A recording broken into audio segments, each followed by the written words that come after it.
Welcome to day 25, Tuesday of the Persona 5 dailies. Today is going to be a little bit different. I'll show you. We'll see. We'll see.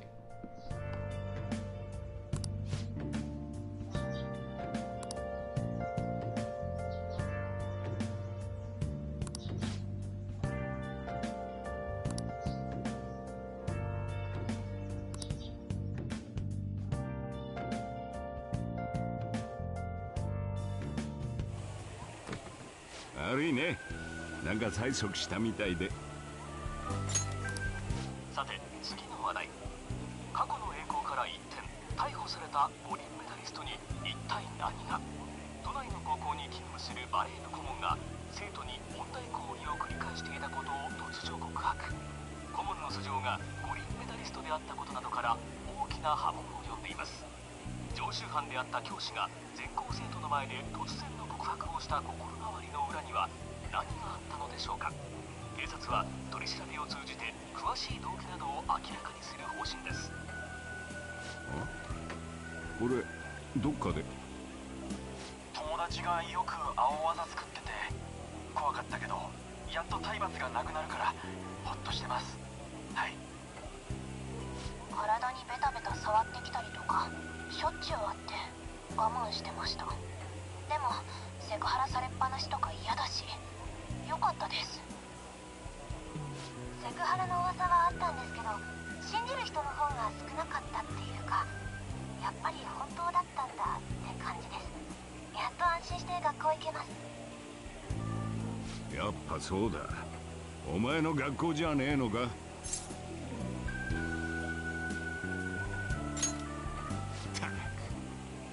学校は騒がしくなるかもしれねえけど、お前はおとなしくしててくれよ。いいな。というより手止めんな。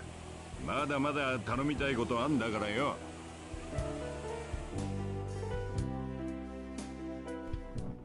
There are a few ways to interpret this scene. The way I kind of see it is that Sojiro is lightening up on him. However, when he sees that events are happening in the school that might bring his record to light, that might cause him to be in more of a predicament, Sojiro isn't yet softened up or honest to the character.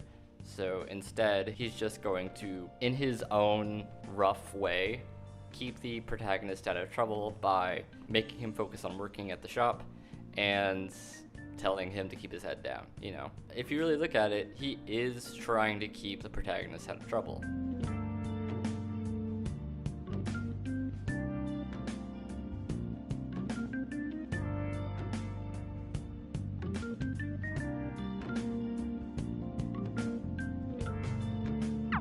Yes!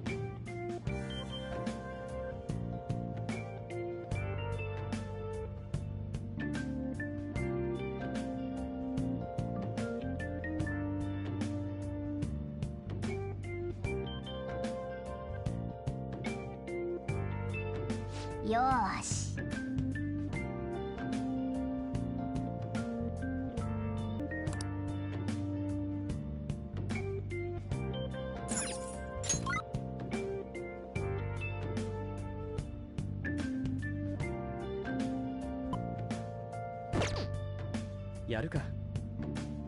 Okay, we could basically end the video right here, but given the fact we're only about 4 minutes in and there's only really 2 minutes of footage left after this scene, I thought I might use this as a good opportunity to talk about a brief history of the Persona series, or to be more accurate, a brief history on the origins of the Persona series, aka Persona 5 is a spin-off of a spin-off of a spin-off. Let's go down the rabbit hole, guys. The series roots go back as far as the 1980s with a book series known as Digital Devil Diaries. Atlas Japan would make a game based off the first book in the series, with plot lines lifted from the third book as well. With the success of this game, an original series was made called Shin Megami Tensei, which, you know, real clever, in a soft way, distinguishing itself as a new continuity. This series would begin to deviate wildly from its source material. So Shin Megami Tensei existed. Okay, let me clarify something real quick, because I know this might come across as a little controversial to some. God is a prominent figure in these games, but not the God that you usually think of. Rather, it is the Gnostic version of the God, a more Old Testament, more pre-founding of the church god, Yahweh, and then later on the demiurge as well in the games. Okay, so just this is a god less of like goodness and righteousness versus evil, and more so order and conformity versus chaos.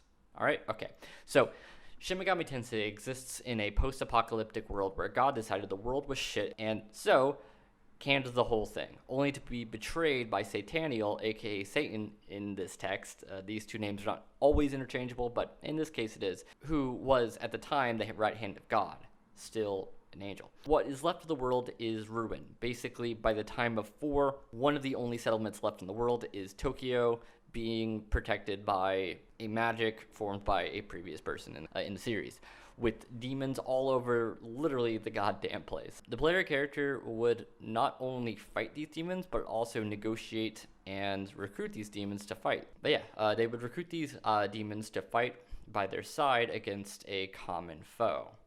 Sometimes this would be Yahweh, sometimes this would be the Demiurge, sometimes this would be something else. This series would eventually create many side series, such as the Devil Summoner series, Digital Devil Saga, and yeah, the Persona series.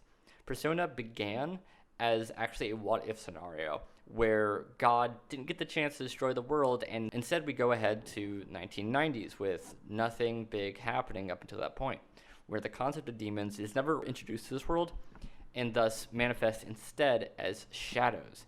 So instead of physically, tangibly coming into the world through some sort of gate or whatever, they exist primarily from a psychological world, entering into this world when people's desires manifest strongly enough to distort that barrier, I guess. It's a bit more heady in that description. What's important to know is that they call them shadows here, where they call them demons in the original series, but really it's the same figures, all of them resembling figures from mythology and religion, because again, these are depictions of our conscious thoughts come to reality. So people think of a guardian figure, say an angel, you can manifest an angel in that similar way.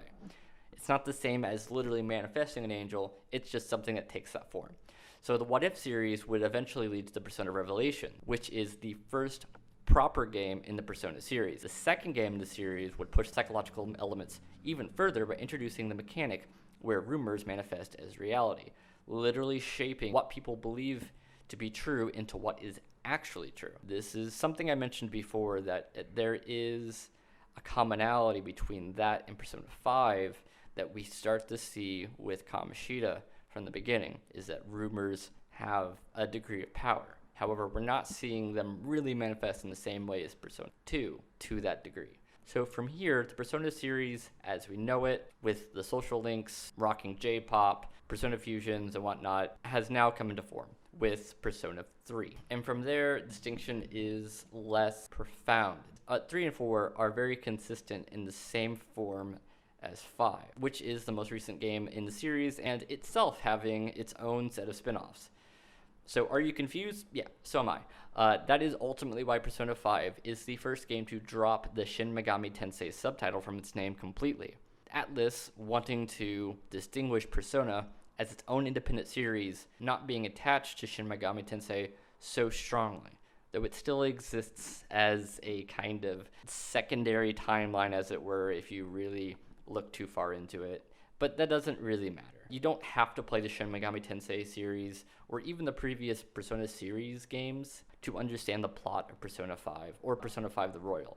However, I would say that it is something worth delving into after you've finished Persona 5 The Royal, if you're still hungry for what the series can still hold. Because this series as a whole, Shin Megami Tensei and Persona, do have something special that I haven't seen in other games. So yeah, so this is a brief history of its many links. Eventually we will dive into a longer, more involved history of the series, albeit in pieces as we go.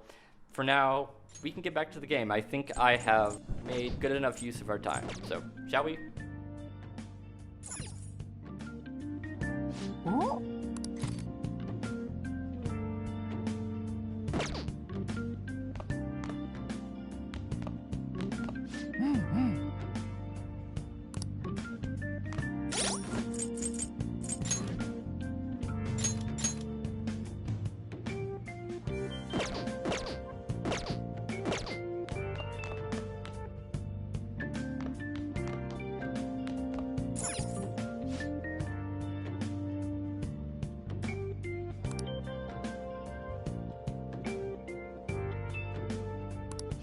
あな。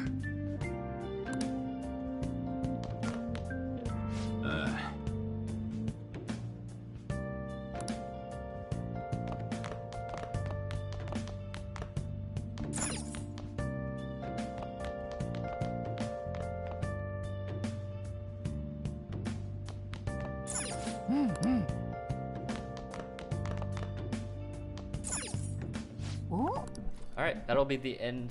That'll be it for today. Thank you so much for stopping in this morning to check out the VOD or checking it out later if you happen to catch it after the premiere. Wednesday is going to be a simpler day. I definitely wanted to do a lot more with this, and oops, I did too much. So I'm gonna go easy on myself tomorrow, but that's okay. We have plenty of good things to go over tomorrow. With Thursday and Friday being overall longer days, that there is a lot of content to those days. So let's call Wednesday a short day, and then we'll jump right back into it to the thick of it. All right. Thank you so much for watching, and take care, guys. I'll see you tomorrow.